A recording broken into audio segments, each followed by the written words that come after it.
I have been fortunate enough to be able to spend my summers of 2004 and 2006 in Kenya, Africa with InterVarsity Global Projects. The summer involved spending time in Nairobi, the capital city, doing ministry in the slums of Mathare Valley, Kibera, and Huruma, while also doing an outreach to Muslims and Hindus in Kenya. For 3 weeks out of the summer, we were split up into smaller groups, and we were able to live with a Kenyan pastor doing ministry in rural Kenya, mainly visiting people at their homes, at hospitals, in orphanages, and in the villages. To say that these trips changed my life is an understatement. When the planning committee for Springforth presented the theme of thirst and that they were doing a water project, I was overwhelmed with joy and asked to present the project to you today.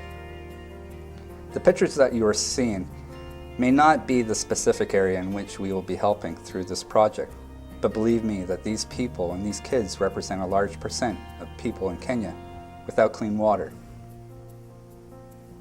When we are thirsty, we simply go to the kitchen, fountain, store, fridge, and get our choice of water, juice, milk, or pop. In Kenya and many parts of the world, water, the key element of life, is not so easily accessible.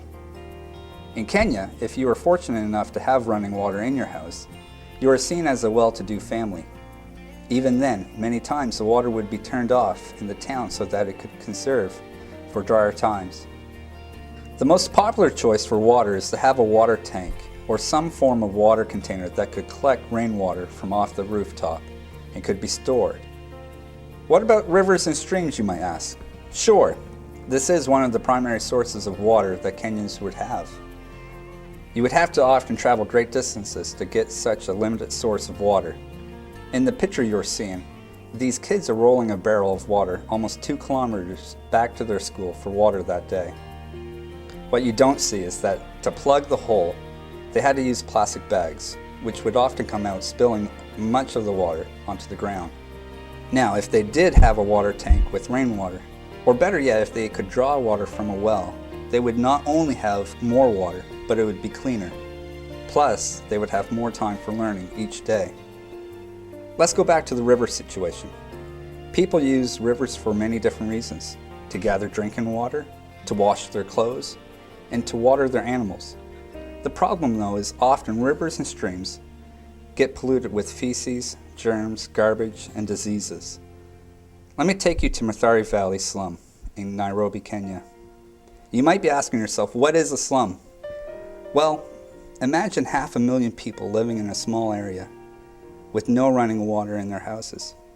So that means that there is no drinking water, no showers, and no toilets to be used. When they need to use the bathroom, they simply go outside or go in a bag and throw it outside.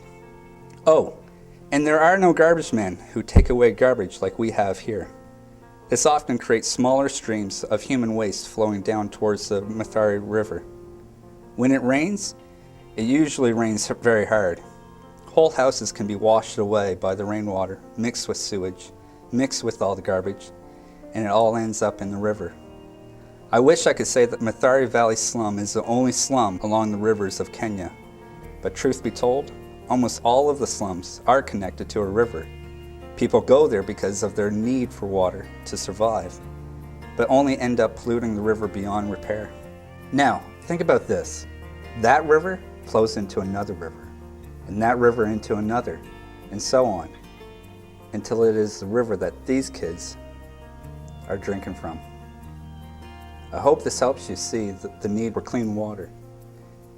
We really do take it for granted.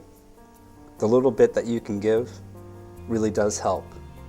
So, when you go out to eat, tomorrow, today, when you buy that bottle of water, think about what it could mean to someone else in another part of the world.